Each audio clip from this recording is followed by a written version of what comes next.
here. It's 10 a.m. and you know what day it is, right? It's Friday.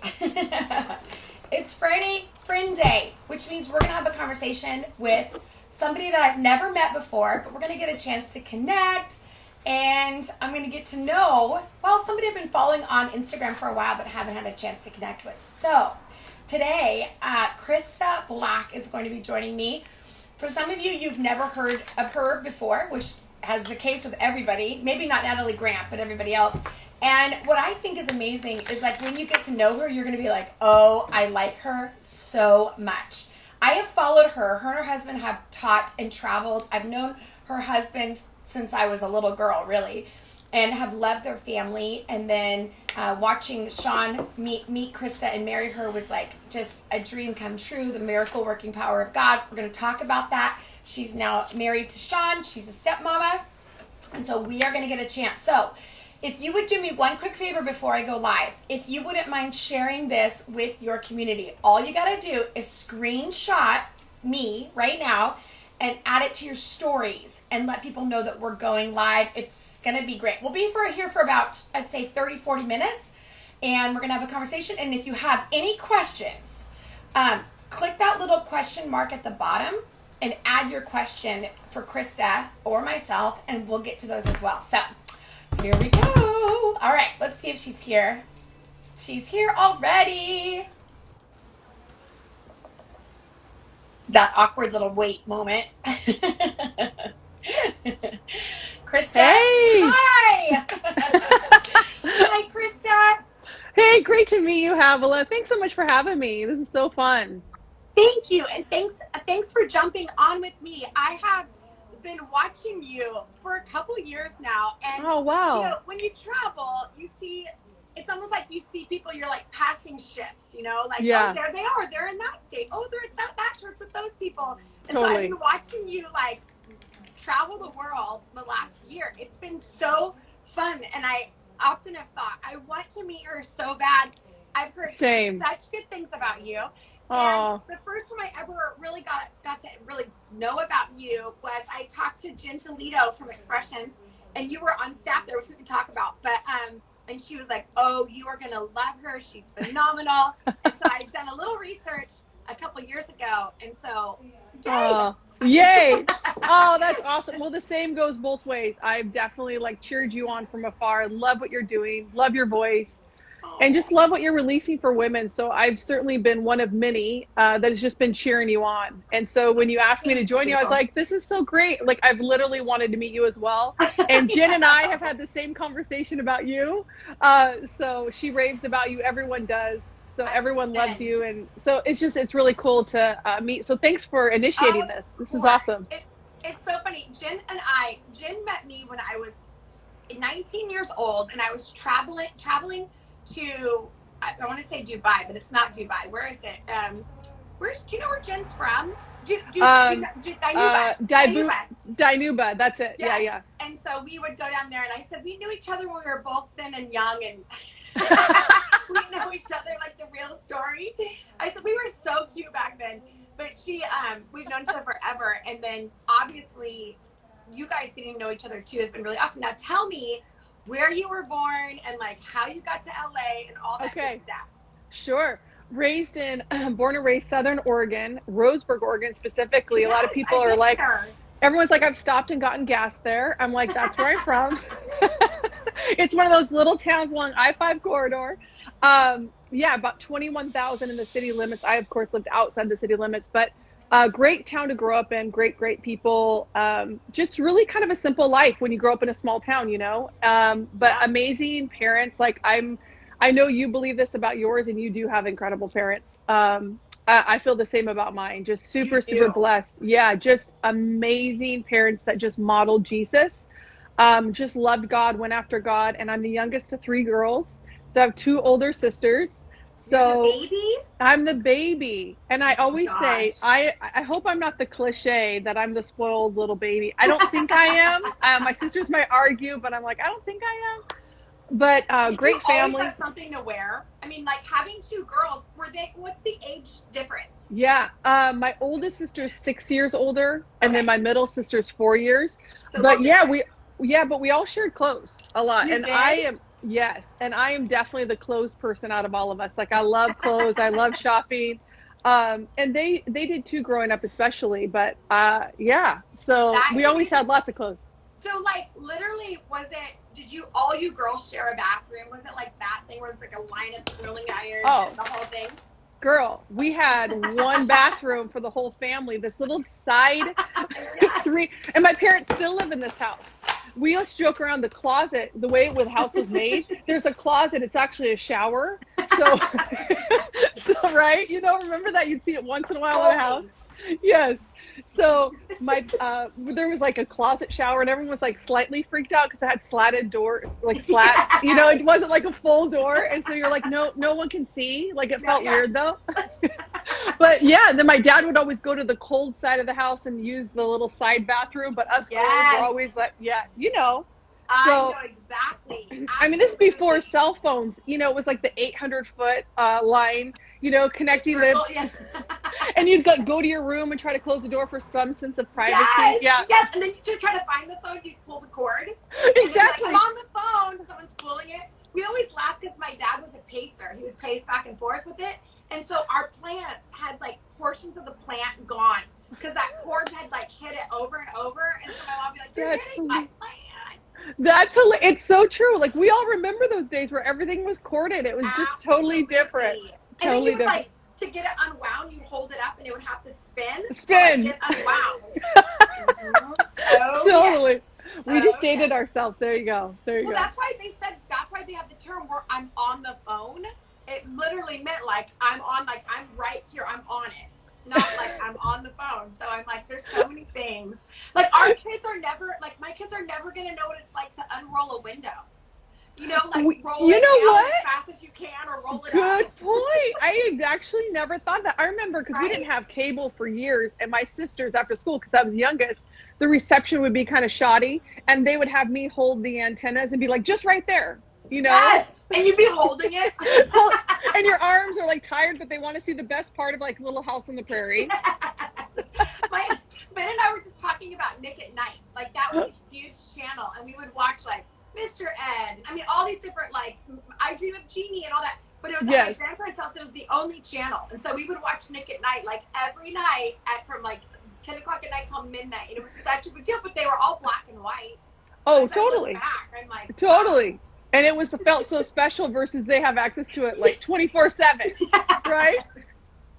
It's different. We We're didn't in grow a up with different. TV either. We did not grow up with TV. My parents were like anti-TV, and I'm like, that didn't work because I love TV and I have a TV in every room in my house. So I feel like whatever their whole like don't like TV, now I feel like it's the biggest treat in the world, and I watch it all the time because I feel rewarded.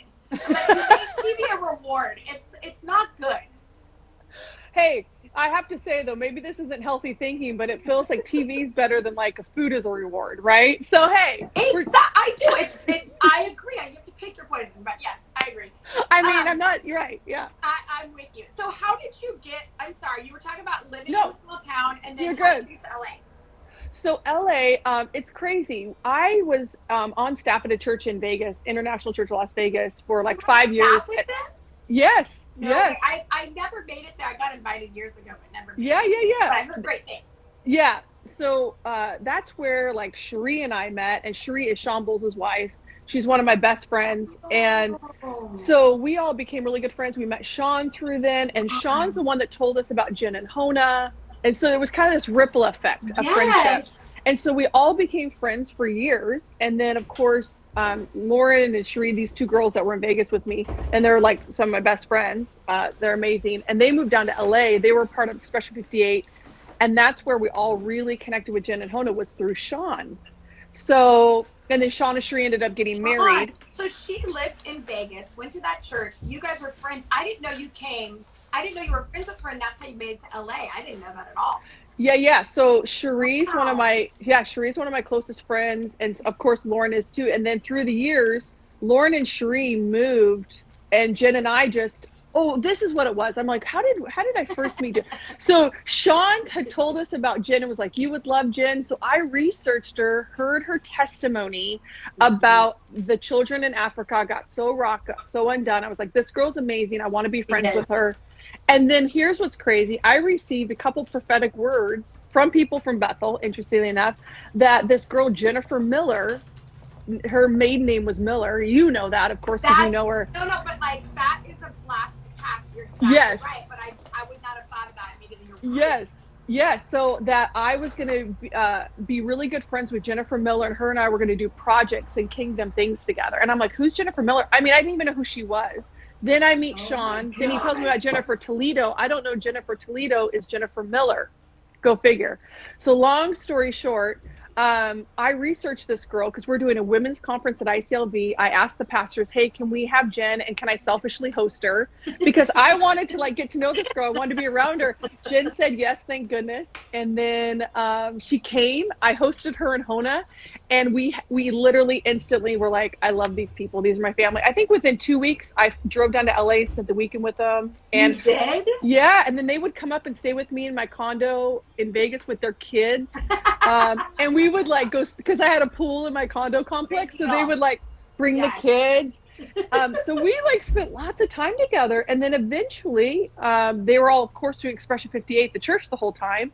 I had moved back up to Oregon at that time. I was an associate pastor up in Southern Oregon at a church. Yeah. And Sean had offered me to be the executive pastor. And so I flew down there, and these are my best friends, but I didn't want to just go for friendship as much as I want to support my friends. Right. I want it to be like a destiny thing. I want it to be a part of what God's called me to do. So I went down there, prayed, and what's so crazy is the weekend that I went and interviewed for the executive pastor position was the first weekend I went on a date with Sean.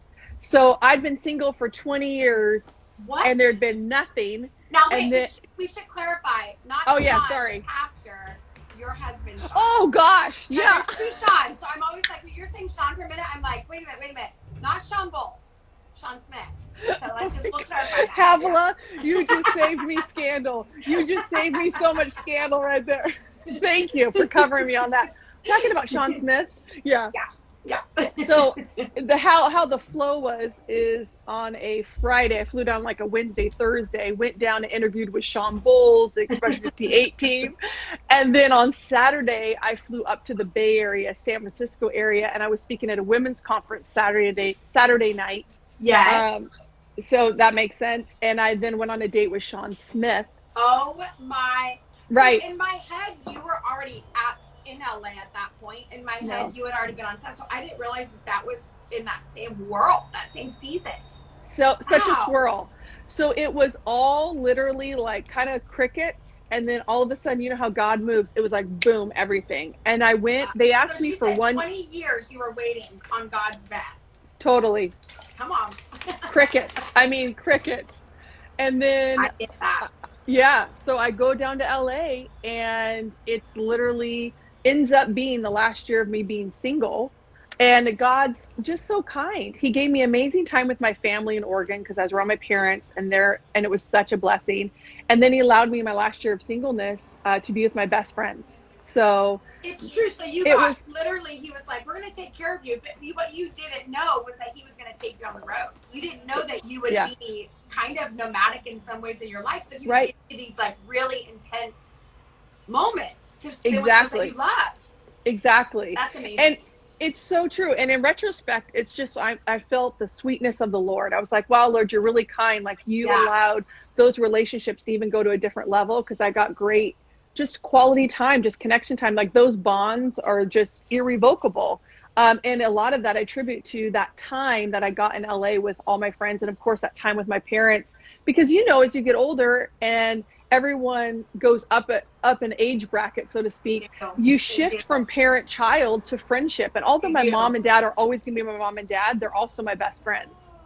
So there's those shifts that happen, and you just appreciate them at a whole other level as an adult, because you recognize all the sacrifice, all the choices, and there's a whole level of gratitude you step into as an adult where you're like, I know they're amazing, but now I really get how amazing they are. Did you know. you, I'm curious, when you became an associate, like out of your parents, who was giving you that confidence? I mean, you were a single woman leading a portion of the church in a Yeah. very like executive way. Did Yeah. you get any pushback from that? And how did you kind of do that? Oh, yeah, I got pushback. Oh, heck yeah. I mean, hello, yes.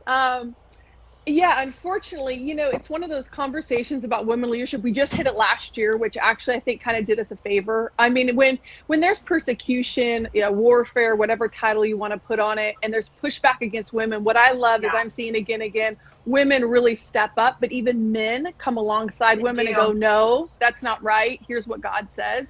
I love it. So I push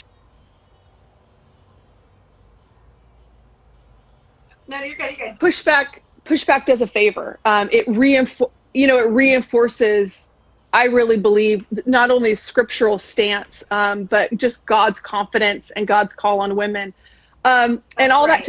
all that to say, I I really had parents that valued me. And of course, when you have friends and family, so my closest friends, I mean, and they champion you, they cheer you on. And sometimes they believe in you more than you believe in yourself, Yeah. and Yeah. you need that in life. You need those people to champion you. Here's what's crazy, Havilah. I never experienced that woman issue or people having an issue with women until I came into ministry. You hadn't. No, I had worked in the fashion industry. I Interesting. had gotten promoted in the secular arena in the fashion industry, different, environments Right. outside. And there was never any conversation about my gender. I never even thought about it. I know that sounds crazy. And even being in the Awesome. church, yeah, even in being in the church, just attending, I didn't feel it. It wasn't until I got behind the pulpit. And it also was interesting. It wasn't in every city. In No. Vegas, I didn't hit it, Yeah. at all. But I did hit it in Southern Oregon. And that's not to put down my hometown, but No. but the fact is I did hit it. So, I think it's a belief system. It's a cultural thing too. And so it also kind of depends on, where you're at. So, I Did you mean, I live in had, LA? So was LA pretty warm? I mean, oh, they're not. no. It wasn't a big deal. I mean, LA didn't even give it a second thought. Yeah. I mean, you have Jen Toledo preaching all the time. You have I amazing women preaching all the time. So I think when a woman hasn't been modeled consistently preaching from the pulpit, it breaks up people's paradigm. They're kind of That's like, what the right. heck? That's right. But yeah, I mean, it got intense for a minute because my pastor, at the time, he had a back issue. And so he was out for like months because of a very severe back issue. So I really stepped into kind of a senior pastor role, very interim, very Right. temporary. And it was Right. only because of his physical stuff. But so I was preaching more and more and more. So I was like, for a minute there, just one of the main, if not the main voice, just due to an injury. And he's so supportive. He championed me. He'd always be like, who cares? Don't worry about it. But he got a Wow. ton of flack for allowing me to speak as much as I did. I mean, we had people leave the church over it. I mean, it was that big of a deal. And one time when I was preaching, there was two couples, and it was actually championed by or I shouldn't use that. That's a positive word. So let's use a not positive. It was Led. It was led by the wives, which was crazy. That's I something we don't talk about, but there's a It's a lot of women that useless don't woman. support women. And they actually, in the middle of me getting up and preaching, they got up and they walked out, and just as a kind of a silent protest. And they had told the pastor they were going to do that if he allowed me to preach anymore. And of course, because I love him, he's a bulldog. He's like, oh, I'm allowing her to preach. He like doesn't care. And I love that about him. So I'm forever indebted to him believing in me. But yeah, I mean, they wouldn't play there was a local radio station. They wouldn't play my sermons because I was a woman. They printed the, sermons in the local newspaper. They wouldn't allow me to use my name if they wanted to print. I mean, it Wow. was just, and we're talking 2014, Yeah. Not long ago. 2013. Yeah, No. no.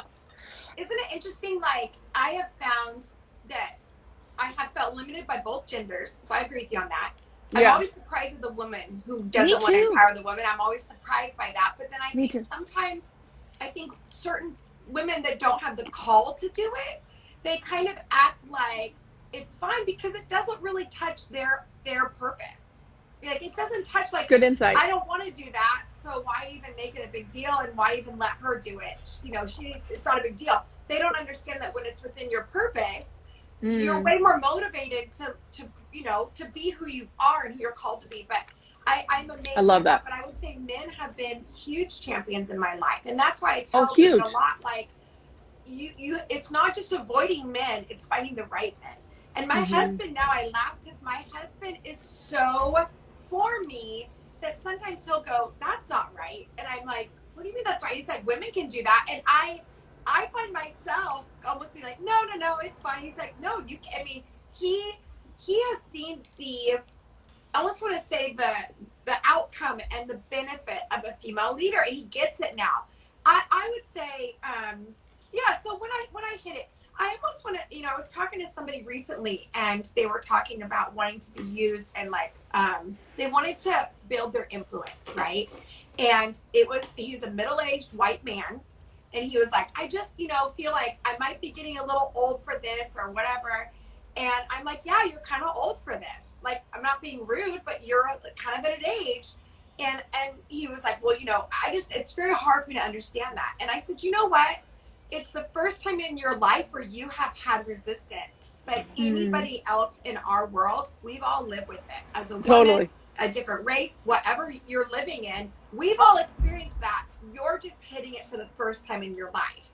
And that's good, you Havilah. have to define, and I just think that way for some of us. Like, I don't get hung up on why I'm not included. I just kind of focus on the places I am included and bring my best there.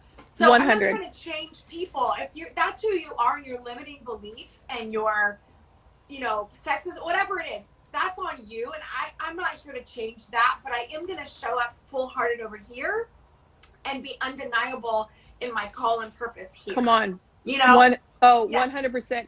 And you're so right. One of the things in my life that I feel like God used my husband to heal me in was that constant silent message of you're too much as a woman. Yes. So there was a subliminal message constantly, even from great leaders in my life that loved me and believed in me. But there was times, because I'm a fiery preacher, I go for it. I tell it as it is. And there's probably room for improvement. Sure, I forever want to be moldable and a student, but I also want to be true to who I am at the same time. And so God was so kind in bringing me a husband, very much like how you're describing Ben, that just champions me to the point where I'm like, he's like always looking out for me. Like he believes in me so much, and he has brought actually healing that I didn't even know I needed in my life, because he broke that lie, because it was exposed when I got married to Sean, that I still kind of dulled my shine. I still dulled my voice a little bit, because I had it had been reiterated, that message over and over. You're too much. If you're too emotional, you're too strong, you're too opinionated, whatever, fill in the blank, you're too much of this. And then I have a husband where I would get off the platform the first year of our marriage, every time I preached in front of him, and I would say, was that too much? Because I would just go for it. Right. Because I had made a conscious choice that years when I got feedback of you're too much, you're too fiery, you're too this, that I just got to this point where I'm like, it's exhausting. I can't please everyone, and I'm not going to change who I am, because I recognize we all have to be our versions of ourselves. That's right. And we're not looking for imitators of one another. We're looking for imitators of God, and God through you. And so I would come off the platform and I would ask, you know, my husband, was that too much? Without even, it was like this subconscious question I had always. And I was like, did I embarrass him? Did I, you know, like, is that too much?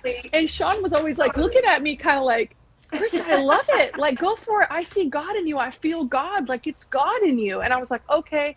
And for like a year, every time, it's like I didn't believe him. I kind of thought, oh, he's in love. We're in a honeymoon. Like, you know, it's going to become too much over time. And then one day, God just was like, stop asking your husband. He's told you that you're not too much. Just be you. And it honestly, it broke. It felt like the once and for all. Like layers had been broken, but it broke that once and for all root as a woman, that I'm like, you know what? I'm going to stop apologizing for being who I am. I'm going to stop trying to be small when I was created to be a woman of influence. I'm going to stop dumbing down who I am, or not believing who God says I am. I'm actually just going to really be bold and believe that I am who God says I am, because I'm actually discrediting and insulting God if I don't believe that I am who God says I am. Christa. That's and excellent. God used my husband in that, so now, how long have you been married? 4 glorious years. So 4 years. I know there's a lot of women that are going to watch this that are in the season you were in, which is I'm trying to show up as the best version of myself, but I don't have anybody that I think I'm going to marry, and it feels like the good ones are taken, and I don't know, like, am I going to have to stop or almost like detour to find the love of my life? How did that happen for you? And what happened, like the shift? What would you tell somebody who's watching this that's like, I need the word of the Lord? It's so funny in this COVID-19 time. For a couple years, I have been working on this book called Singled Out in a Couple's World, and it's my whole testimony of singleness. Singled Out in a Couple's World? Yeah. Brilliant title. Thank you. Thank you. Thank you, Havilah. I appreciate it. No, I'm a marketer. I'm like that. I would buy that. That's Thank you. I finally just finished the rough draft. I just sent it to the editor, and on this whole thing, and it just feels like something I'm passionate about because of the questions you just asked. And I always tell everyone, if you're about, and this isn't meant to be cliche, but if you're about God's business in your life, he'll be about yours. I felt like I shifted because God took me through this whole journey of laying down being married. And it was the whole process of taking that. Yes, that the Lord was like, he asked me a question at 35 years old. I had grace up until 35 with my singleness. I was good. I was like, I'm good. It's going to happen. I don't know when, but it's going to happen. And I'm just kind of like serving Jesus on staff at churches, and it's good. 35 hits. And it was like that quiet biological clock. It became full volume internally. And all of a sudden I was like, whoa, what's happening? And everyone that believed for my husband pre-35 was like, he's coming. Post-35, they're like, do you want to get married? It was like the church shifted, It's like I stepped over an invisible spiritual line where everyone's like, we're not sure if there's hope for you. You're over 35, Our faith has run out. Right, exactly. We've stood for so long, we can't stand anymore. And God then asked me this question, Christa, if you never get married, am I enough? Wow. Woo, right? Brutal. Because he's asking for my number one, right? He's asking for that one thing. And to have that desire isn't bad, but it still has to be surrendered to Jesus. And because the Lord said, I will give you the desires of my heart, but can you trust my desires for you are greater than your desires? And when he asked me the question, if you never get married, am I enough? I answered very honestly. I thought for a while and I said, you're not, but I need you to be. Because if he is not enough, I will never be satisfied single, and I would never be satisfied married. Yeah, that's exactly right. Because marriage is not the answer to everything. Mm-hmm. And when you're single, it feels like it could possibly be. It feels like, if I get married, But in order to have a healthy marriage, God has to be enough. Jesus has to be enough. And so he took me through a 1.5-year process where I literally had to grieve it. I had to let it go and truly lay it on the altar of God and not pick it back up, and trust him that if I never got married, he was good enough. And he kept saying, so when you're saying like grieving, did that mean like a lot of tears? Like, what did that mean? Or was that kind of like I'm going to stop talking about it? What does that look like in your life? That's a great question. I think there was some tears. I wouldn't say a lot. There was definitely tears. There was being careful on how much I talked about it. Because I think a lot of times when you have a conversation about something, you're constantly focusing on it. It becomes this thing you meditate on. And it's like you keep rehashing. It's just not even healthy. But I also begin to get to this place where even internally, it stopped becoming in my fantasy and my imagination. It was something I stopped allowing myself to daydream about it. Right. And so for me, I have, which we all do, we have this imagination. And so that fantasy imagination part for me was something that really had to be laid down. and where I just let the dream be handed over to God. The dream of marriage, the dream of the wedding day, the dream of being walked down the aisle, everything that goes with that. You know, the dream, the honeymoon, the family life, the everything. And you quietly and silently build dreams in your destiny when you are like, okay, I'm definitely getting married. But the reality is, marriage is not a guarantee. That's right. And I had come to this place where I finally got content. And I hope I asked that. Did I answer that question? Yeah, excellent. Okay, excellent. Yeah. So I got to this place where I really became content because it was actually laid down. And I just was content in my singleness. Like, I just was like, I actually did not think I was going to get married. I was like, okay, that's, if God's plans and purposes are accomplished greater being single in my life, then it's worth it. Because if my life is fully surrendered to Jesus, then his plans and purposes, his will and desires for my life have to supersede mine. And they did.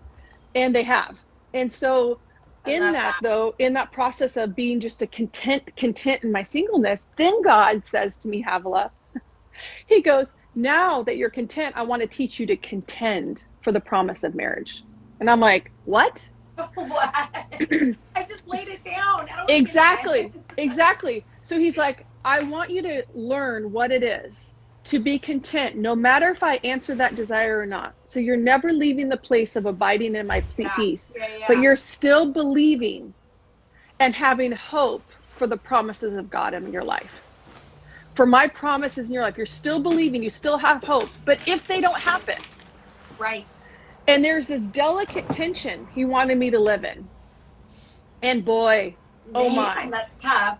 It was hard. And in that time, I'm like a bridesmaid 13 times. I'm officiating weddings. Like I watched 27 Dresses, the movie, and I'm like, that's rude. Right? So I'm living it out. I'm having, and then in that time, guys come to you, especially if you're on a platform preaching, ministering, and they're like, God's told me you're my wife. And I'm like, no, he didn't tell me that. No, that's not happening. So you're having like odd encounters, or you're interested in someone and you go to the Lord, which was right. They're not interested, or you go to the Lord and he says no. And you're like, why? Nothing's wrong. And there's that having to trust having to trust God above what you want. And that's what I feel like so much of my journey has been, is waiting on God's timing to write your story. And that doesn't mean passively doing nothing, because I was praying, declaring, right? I was declaring, believing, standing. I had full faith. My heart was in agreement, but I was in this really delicate tension of, if it never changes, I'm good.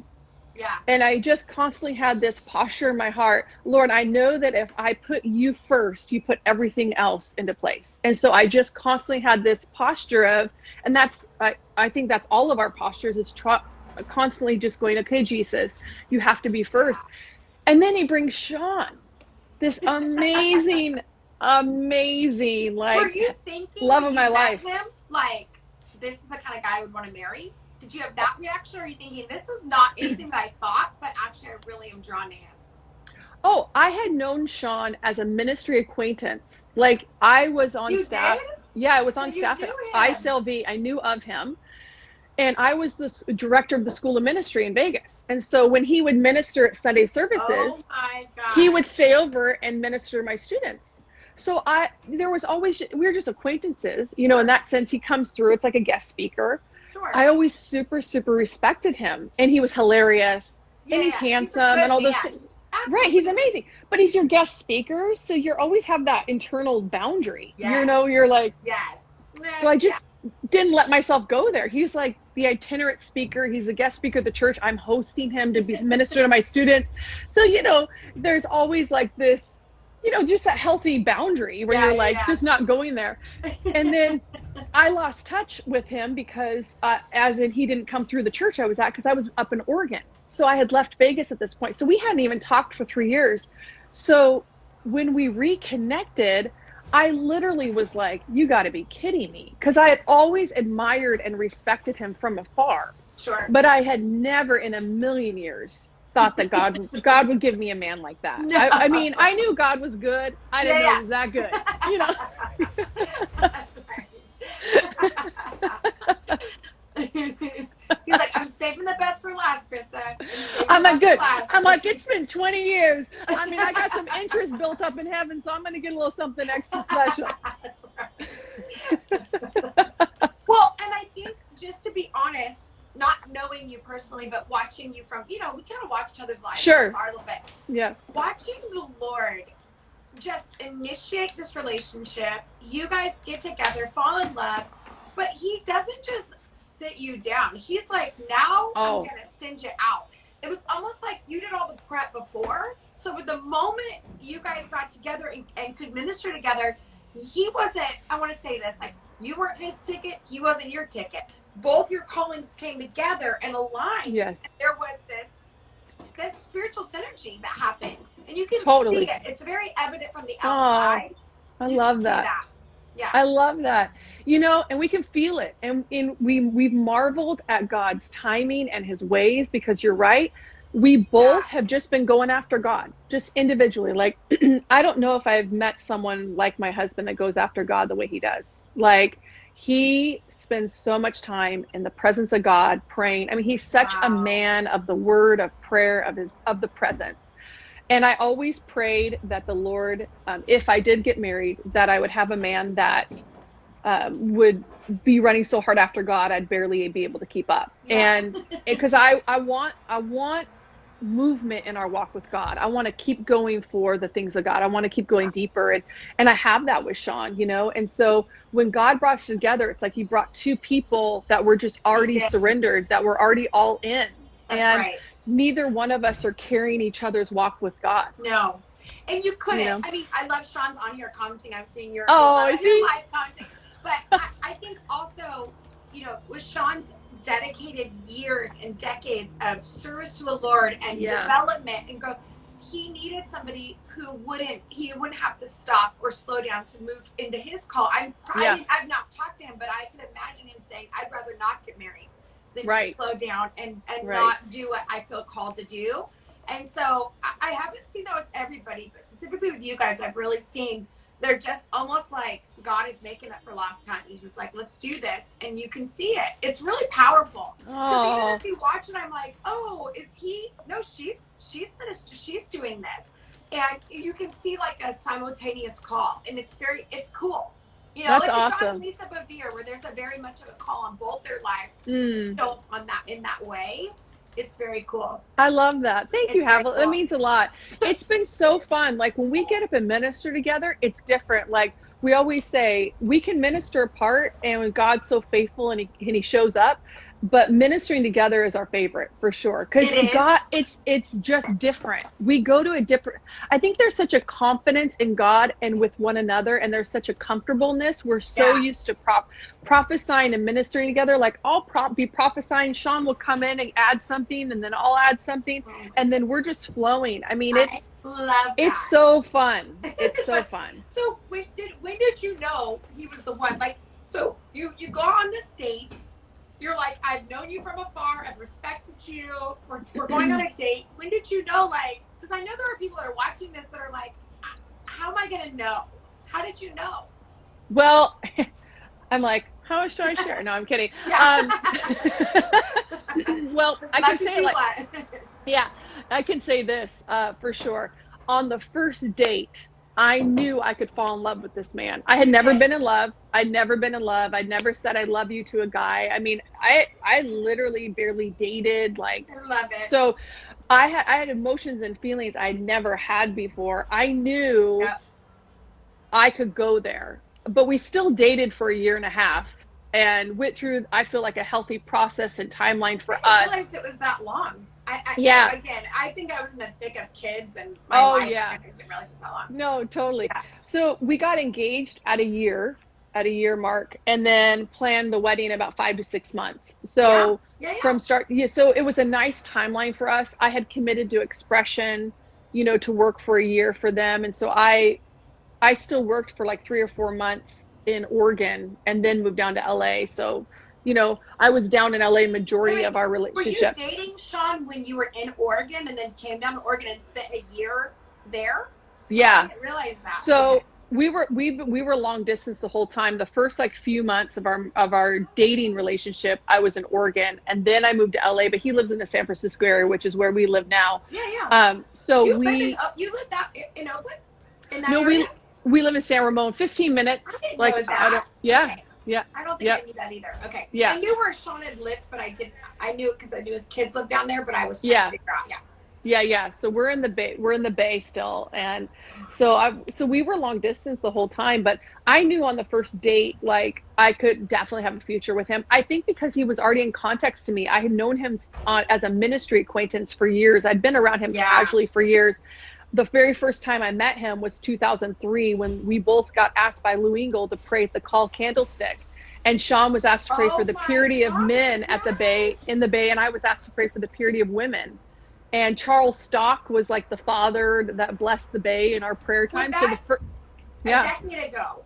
Before all this yeah, in time? 2000, yeah, 2003. So 11 years later in 2014, then we go on our first date. Is Isn't that that wild to think that God put you on a platform again? And it was a totally different season in both your lives, so it wasn't like there was Absolutely. anything there. But Yeah. still, to see the hand of God divinely orchestrate, that is wild. To go It's back so and wild. realize that. It's so That is wild. wild. Like just our paths crossing through the years, just unknowingly. And then just the timing of God, just boom, I love it. So So you did do the year and a half and all that. Now, what would you say to somebody who is waiting and like, well, let me say this. First of all, what you said is like the idea of laying it down and then contending for it. I feel like it's really hard to befriend people that are in their single season, whatever it is. You want to talk to them about the hope of it because you don't want, it's mhm. like, to me, it's like I have friends that have had struggles with infertility. And you don't want to act like I'm never going to talk about a baby with you. I'm never going to talk because it's in their heart. So you want to Mhm. love them through it. You don't want to act like Mhm. it's not there. But you Mhm. also don't want to stir something up in them that only tortures them with the idea of like, I might not have a baby that way, but have a child. And Mhm. so how do you, like, for those of us that are watching and like listening, how do we encourage the women in our lives that are in a season of waiting and are at a mature season? Not like I always say, if you're Yes. 23 and are waiting on God, I don't want to hear about it for another 5-10 years. Like, calm down. Waiting on the Lord is not dating for 6 months. Like it is, but I'm talking about like Right. the long wait. Right. And Right. I had two different PAs that got married. One was 30 and the other was 37 that just got married this last year. And watching the hand of God orchestrate their and neither of them having been married, neither of them having, like, one of them not having a very serious relationship ever, and God just like literally gave them the most incredible husbands. But my question is like, how should we love those around us that are in the season you were in? That's such a good question because those are delicate topics, I right? know. When you have issues of the heart, those are so tender. And there's times where women in their singleness or dealing with infertility or whatever it may be going on in their life, there's times they want to talk about it and there's times they do not want to talk about it. And Okay. I think there it really depends on where they're at. I think those conversations are typically reserved for people that are in super close relationship with them. I feel like when you don't have really tight relationship with someone, Yeah. unless invited in and unless opened up and initiated by the person that's dealing with it, Yeah. I would caution someone to tread into that territory because where there's not Well said. relationship, to go to the tender places of someone's Yeah. heart, I would be cautious to do that. Well said. Because even if you have something you feel like's from the Lord and it's very encouraging, a great way to maybe get that to them is go to their close friend and say, hey, I got this for them, but I recognize I don't have the relationship. If Brilliant. you feel like this could be something that could encourage them, maybe you can share it, but I think it might be better coming from you. When there's That's delicate so good. areas, That's yeah, so good. I just feel like it's one of those things, even when people talk about things publicly or something's a struggle in someone's life, we often feel like, hey, she talked about it publicly, therefore I can talk about I'm it with allowed her. to. I'm allowed to. Not really, because there's Yep. still private, tender places in people's hearts that are very personal. And those need to be talked about with people they trust and are super safe for them. Yeah. Yet, And also, I had friends that said, I don't want to stand and get prayer for having a baby or finding my love of my life, because I don't want all the conversations going to come after. I don't want the prophetic words. I just want to be able to have a moment to respond in my heart. So what you're saying, which I love, is like, slow down. They don't always need the word. And I know your heart is to encourage, but I love that the boundary. The boundary is, if if you don't have, if they're not close to you, you don't have to worry about it. And they're going to get that message when they need it. That's right. I love that. Yes, because I feel like, we can really encourage people. And I think for the ones that are close, say you're really close with someone that's walking through a really, really tender spot. I think you come alongside and said, "Have really been praying for you about this. And I feel so much hope for you. How are you feeling about it right now?"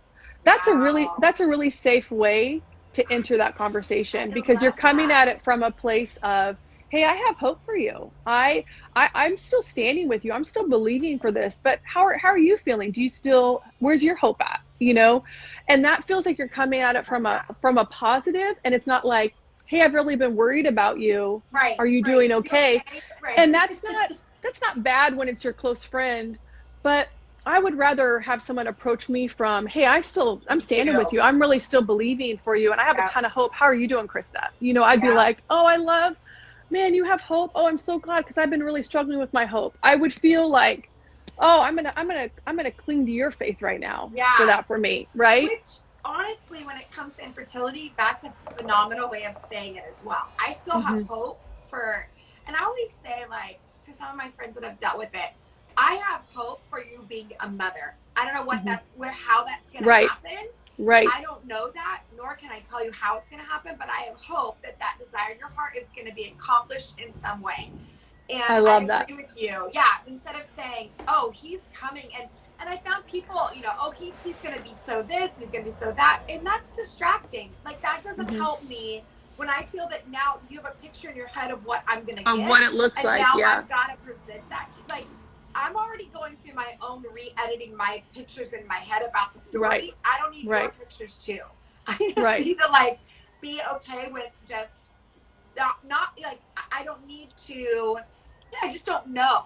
And I think the older I get, the more I resist that from people. Don't tell me what you think I should or shouldn't do, or what I should or shouldn't say, or what's coming or isn't coming. Present the word in the purest, most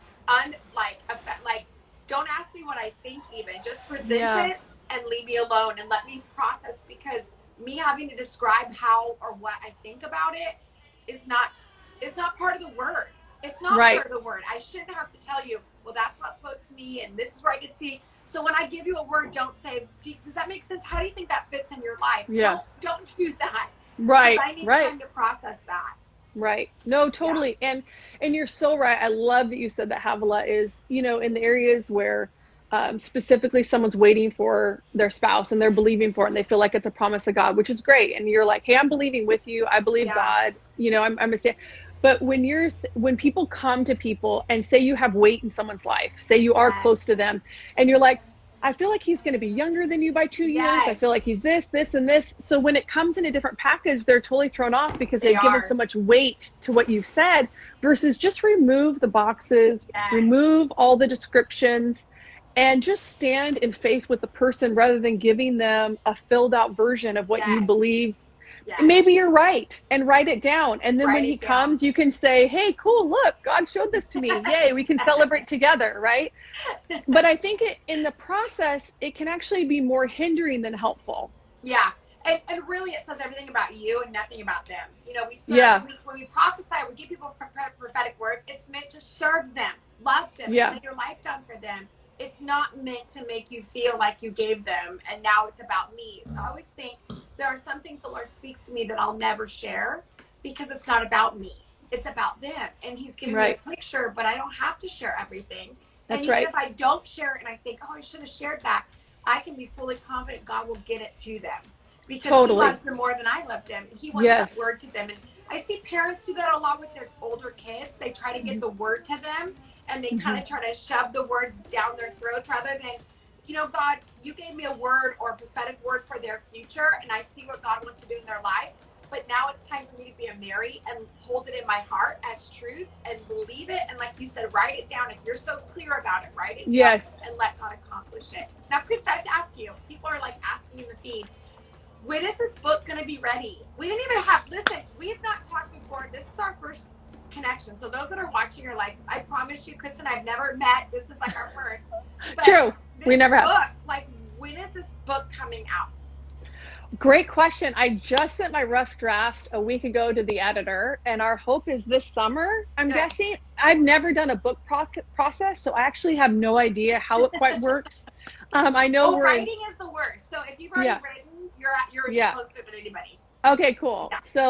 Yeah. So I'm guessing in the summertime, realistically, it's going to be released. So hopefully. Okay, let us know. We would love to help get that word out. And thank you. I have so many powerful women that follow us and just need, honestly, men could use this message as well, because it's not just a female by any means. I know we have one of our close guys that's with us, Aaron's on here. He's phenomenal. And I just know, like, this kind of messaging needs to be out there by somebody who has done it. Not by experts that would imagine, but somebody who has been in the culture and experienced it.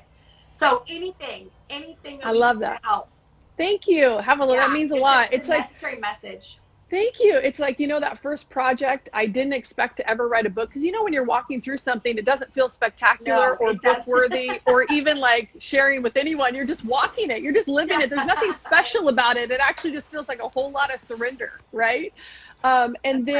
Just when I preached it, there was such a response, and people kept asking, can you just put this in book form? Yeah. And so God just, has been, and then when this whole COVID thing, I heard the Lord say, use this time, finish the rough draft. So I did. Thank you, Jesus. So just your support and cheering it on means a lot. What was the name of it again? Singled Out in a Couple's World. Yeah, I love it. Thank you. And will you go through a publisher, or will you self-publish? What are you thinking? At this point, I was planning on self-publishing at this point. That would be my recommendation. Thank you. Okay. With that, we published one book, and I've self-published 6 or something, and 100%. Okay, perfect. It just gets it to the people faster. Right. And that's which I love that. When I wrote it for them, we write it for the people that are with us.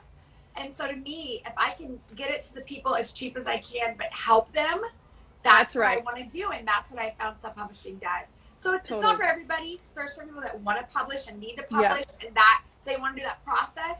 But I was such a communicator, and that's what you are. Like, I wasn't an author behind closed doors quietly trying to get my message out. I had a message. I needed another avenue to get it out. And so preaching was one, writing was one, podcasting was another. And so I didn't kind of overvalue that. I just realized it was one channel to the many ways that I'd be communicating it. So anything Ben and I can do to help you, we would love that. And I think, honestly, I think it could be a very, very successful project. Thank you. Yeah. I'm praying it blesses people. I want people to be empowered in their singleness and not look at it as filler years, but actually look at it as the years that can become the foundation for the rest of your life.